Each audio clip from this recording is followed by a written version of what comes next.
Mesdames et messieurs, son éminence, le grand imam de l'Azhar, Cheikh Ahmed al-Tayyib, chef du Conseil des sages musulmans, a rencontré à Rome le président italien Sergio Mattarella en marge de sa participation à la conférence internationale pour la paix organisée par la communauté de Sant'Egidio sous le thème trouver le courage pour rechercher la paix. Bien, j'ai le plaisir d'avoir actuellement avec moi en ligne Dr Magda Amer, prédicatrice de l'islam, Université de l'Azhar, qui va nous jeter la lumière sur cette conférence. Bonjour Dr Magda Amer et bienvenue. Bonjour à tout le monde. Oui. Bonjour. C'est un pas énorme pour, Inch'Allah, établir la paix dans le monde entier. Oui, espérons bientôt l'avenir tout proche, on peut dire.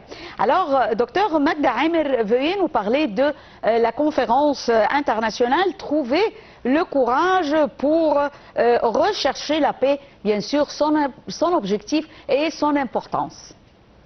Et voilà, cette conférence, elle est très importante pour prendre une position commune, main dans la main, pour semer le bonheur à l'humanité et encourager l'initiative de paix, tout en condamnant toute violence à Gaza et au Soudan, par exemple. Oui. Il était crucial de promouvoir et soutenir les efforts entre Azhar et le Vatican pour lutter contre surtout l'extrémisme, car il faut mobiliser la communauté internationale, non seulement entre les deux pays, l'Égypte et Rome, mais aussi au niveau de la communauté internationale. Il faut les mobiliser en faveur de la paix, la prospérité et l'appel à l'avenir, Inch'Allah, et lumineux, on l'espère bien. Et en fait, cette conférence, elle a consolidé les valeurs morales et elle a bâti des ponts entre les religions à travers le dialogue interreligieux, un dialogue qui est modéré afin de pouvoir vraiment parvenir à la coexistence pacifique mais globale. Là, j'aimerais bien souligner l'importance de l'unité des religions, le retour à l'enseignement religieux. Ça, c'est une solution. C'est le meilleur moyen pour faire face aux défis tels que la tyrannie, la pauvreté, l'injustice qui se répand dans le monde entier, comme on le voit. Il faut aussi inciter à la collaboration, à la solidarité, à l'échange fraternel, sincère. Tout ça, c'est pour résoudre les tensions politiques, et le fanatisme, le terrorisme, l'islam est anti-terrorisme, le contraire tout à fait. Alors, ainsi, le respect mutuel et la tolérance, c'est le principe essentiel pour établir la paix, Inch'Allah. Oui. Ainsi, ils ont déclaré qu'aucune violence ne peut être propagée au nom de la religion. Ça, c'est très important. Il y a toujours un moyen, un dialogue interreligieux, des négociations en faveur de la paix, etc.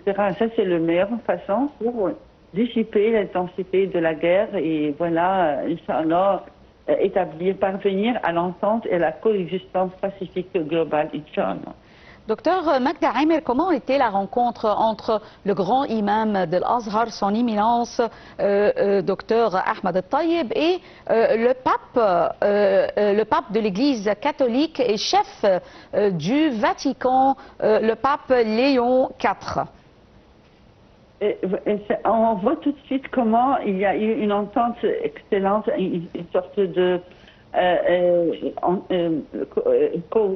cohabitation, si l'on peut dire, entre les deux religions, mais ce sont les deux leaders vraiment qui ont, ils ont réussi à trouver un moyen d'établir la paix dans le monde, notamment au Moyen-Orient, en Afrique. Et là, on voit quel est l'essence de l'islam. L'essence de l'islam, c'est une religion qui met l'accent sur la paix, la justice, la compassion, la tolérance des autres religions. Elle ne s'oppose jamais aux autres religions. Il faut absolument respecter les droits des autres. Il faut traiter avec justice, sans discrimination, sans préjugés, jamais violer les droits des autres, éviter toute contrainte. Ça, c'est l'essence de l'islam. Il y a Allah subhanahu wa ta'ala, dans le verset du Coran, il a dit il faut être pacifique, bienveillant envers les autres et jamais être surtout équitable et jamais combattre ceux qui ne vous ont pas chassé, ils ont été équitables envers vous. Alors pareil pour nous, en tant que musulmans, il faut les traiter avec compassion et avec tolérance. Ça, c'est l'esprit de l'islam. Oui. Quelles sont les preuves à ne pas inciter à rencontrer l'ennemi. Alors, au contraire, et là, Ikrah-Fid-Din aussi est nulle contrainte en islam. Oui. Alors, ça, c'est l'essence de l'islam. As-salam. Quand on dit assalamu alaykum, c'est en fait promouvoir la paix. C'est dérivé du mot salam, subhanallah. Et ainsi, ça c'est l'essence. C'est pas le terrorisme comme on le croit, c'est pas être hostile envers les autres, c'est le contraire, c'est défendre les nécessiteux et propager, inchallah. Et d'après l'histoire même, le prophète sallallahu alayhi wa sallam, il a fait preuve d'être un homme pacifique. Oui. Il a résolu et dissipé les conflits entre Aws et Khazraj. C'était les deux tribus qui étaient en conflit. Et la première chose qu'il a fait à Médine, alhamdoulilah, il a préservé la vie humaine, la protection des biens, la stabilité, la sécurité. Il n'a jamais marginalisé les Juifs à Médine. Au contraire, il a eu affaire avec eux, il a fait du commerce avec eux. Et voilà, c'est l'esprit, l'essence de l'esprit modéré, de l'islam modéré. Oui, alors maintenant vous étiez en train de parler des preuves concrètes dans l'histoire qui illustrent comment l'islam incite à la paix, n'est-ce pas? Voilà. Alors là, on a des exemples comme par exemple le traité des preuves réelles, des preuves historiques si on peut dire, qui illustrent cette paix. C'est comment le prophète sallam il a fait le traité de paix, Hudaybiyah. C'était entre les polythéistes de la Mecque et entre les musulmans, afin de mettre fin aux hostilités avec les mécréants. Voilà, c'est un exemple pour nous. Aussi, il avait accordé une protection spéciale aux chrétiens de Najran qui vivaient en Arabie. Il leur garantit la sécurité et la liberté de pratiquer leur religion. Oui.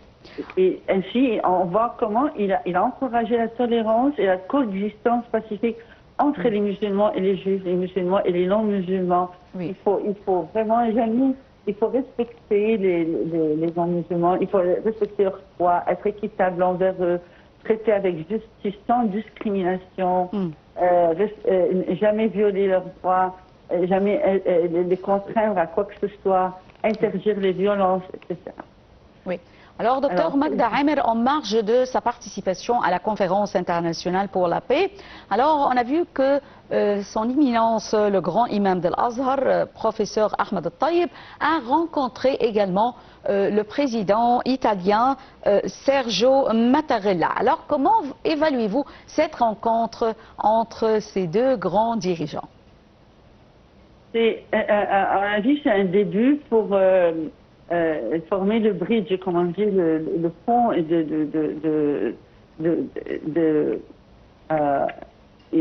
exhorter à soutenir, à mobiliser la communauté même internationale, parce que ça c'est un début.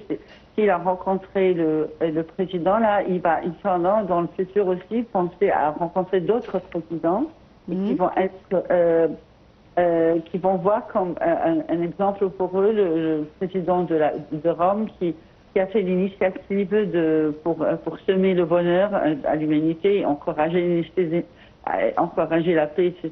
globale, et par conséquent ceci va se répercuter sur le monde entier, Inch'Allah. Tous les autres présidents vont Inch'Allah, c'est une façon de les exhorter pour dissiper cette intensité de la guerre et cette division entre le monde entier aussi. Oui. Comment pouvez-vous définir la paix dans l'islam? Oui. La paix en islam est très belle car c'est une paix commence par une paix intérieure, une lumière qu'Allah projette dans le cœur qui remplit la sensation de vide dans le cœur. Celle-ci, elle émane de l'organe qui est le cœur, quand on dit qu'il est pur d'après le hadith, donc tout le corps est pur.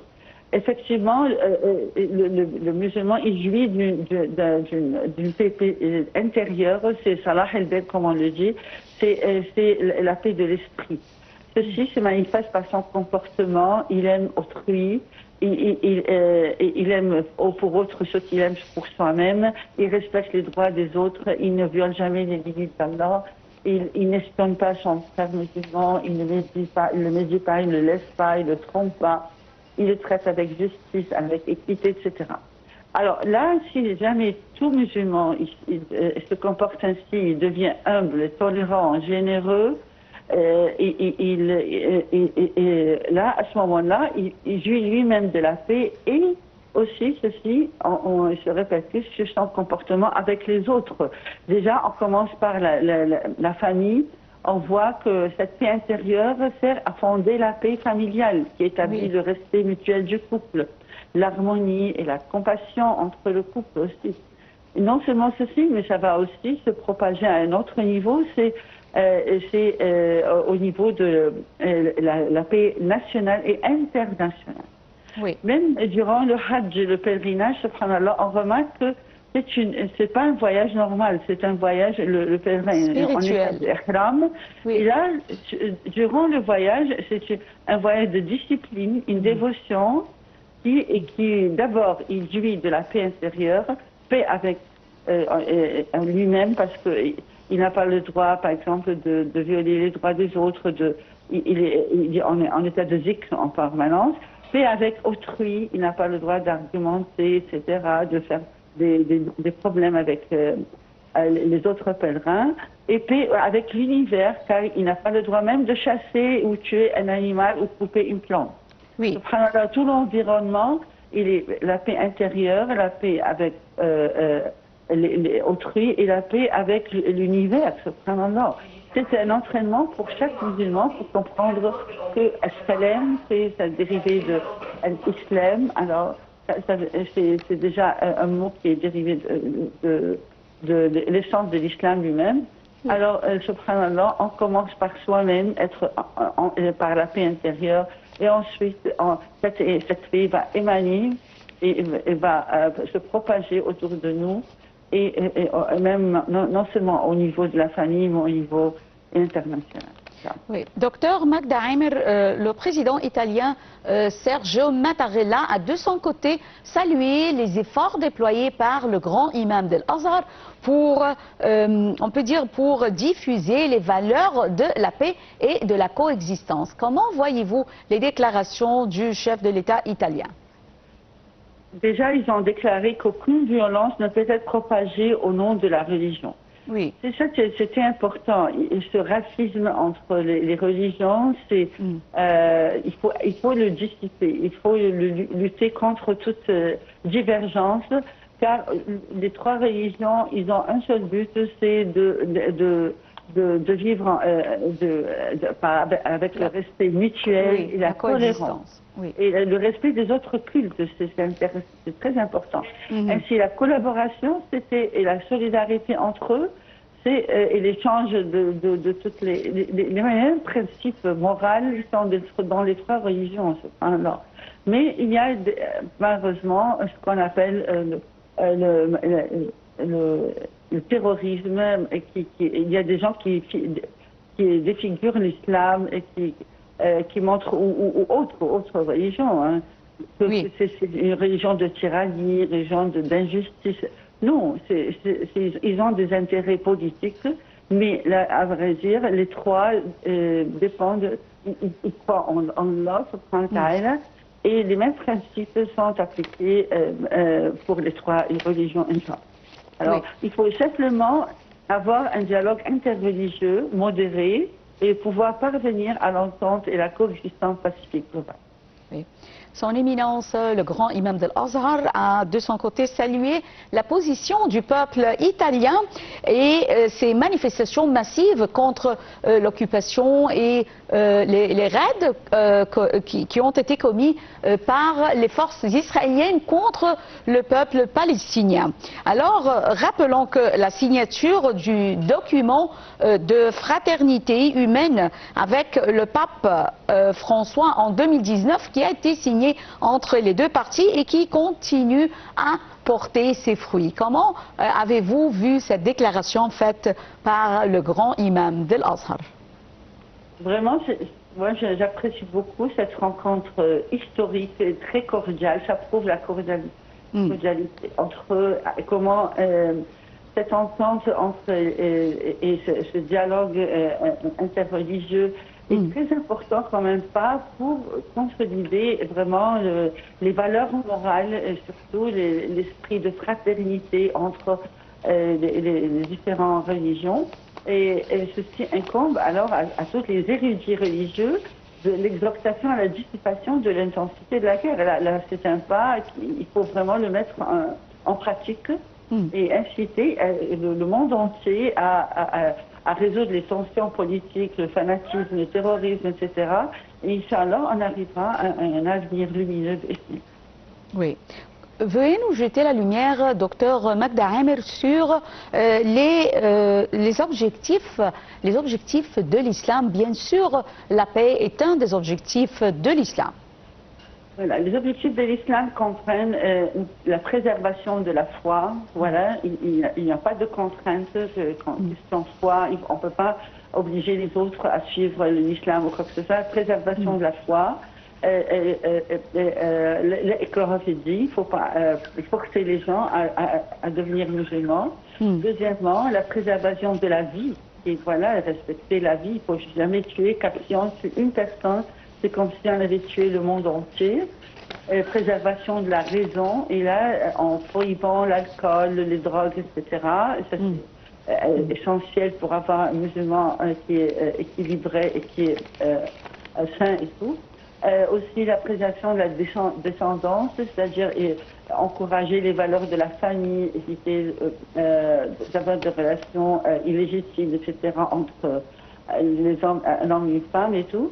Préservation aussi des biens, et ça c'est important, qui vise à protéger les biens et jamais violer les limites des autres ou être injuste envers les autres. Et même durant la guerre, subhanallah, l'islam, il a des valeurs morales qu'il faut souligner. C'est qu'il interdit par exemple de mutiler les corps des défunts de l'ennemi. Il faut vraiment protéger les défunts de l'ennemi, parce que c'est un dépôt chez eux. Il faut le rendre, comme on voit, il y a un échange après la guerre et tout, entre les captifs et tout. Alors il faut bien les traiter, il est interdit de tuer durant la guerre même les civils ou les enfants ou les moines. Il est interdit de polluer l'eau, il est interdit d'attaquer la nuit, il est interdit de torturer les prisonniers de guerre en général. Oui. Alors ça, c'est des principes que, en dehors de la guerre déjà, on dit qu'il faut préserver les 5 objectifs de l'islam, qui sont très importants dans la charia. Et si le musulman, il respecte la foi des autres, il est équitable, il traite avec justice, et sans discrimination et préjugés, là, c'est un pas pour, Inch'Allah, établir la paix nationale et internationale. Alors, je vais saisir l'occasion que vous soyez avec moi aujourd'hui en ligne, docteur Magda Amer, pour vous poser cette question.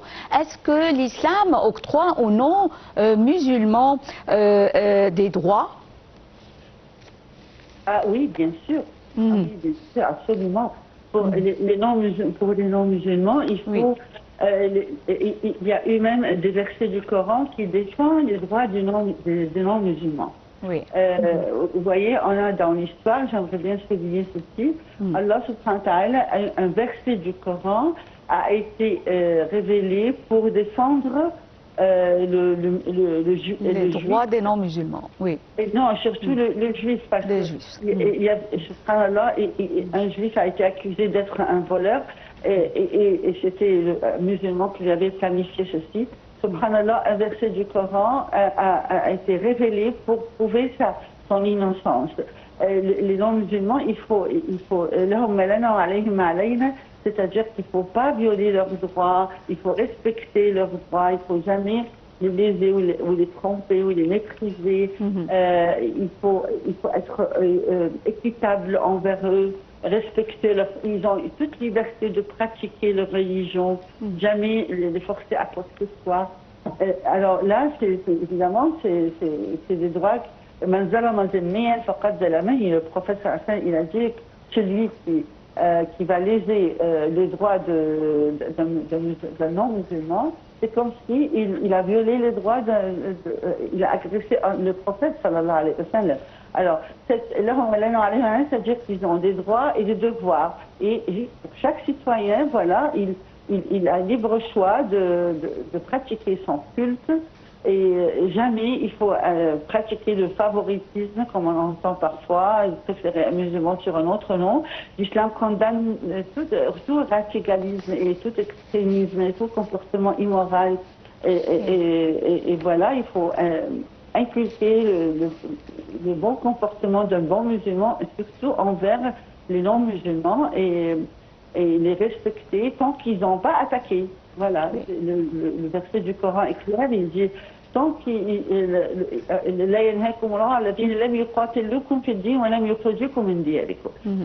vous ont pas chassé de vos demeures, si vous n'ont pas combattu, à ce moment-là, il faut être bienveillant envers eux, être pacifique avec eux et respecter, jamais violer leurs droits.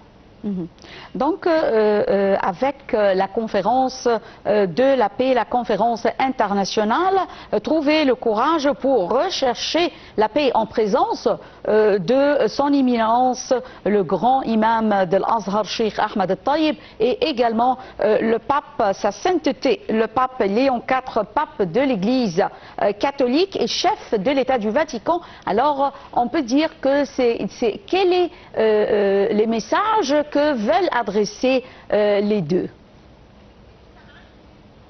C'est surtout le retour aux enseignements religieux, le retour à l'attachement, parce que les gens ils ont perdu cet attachement à leur livre saint, c'est un livre divin, et toutes les instructions divines, elle appelle à la paix, elle appelle au respect des autres, etc., à jamais léser les droits des autres ou les dénigrer ou quoi que ce soit. Alors déjà, ça, c'est si on s'attache et on inculque les enseignements religieux de chaque religion, et on devient un ambassadeur chacun doit être un ambassadeur de sa religion. À ce moment-là, on est loin de la tyrannie, loin du matérialisme, loin de l'injustice. Malheureusement, docteur Magda Amir, prédicatrice de l'islam, Université de l'Azhar, nous arrivons à la fin de cet entretien avec vous et on retourne, merci bien sûr, et on retourne à Chérif Boussela pour l'actualité en bref.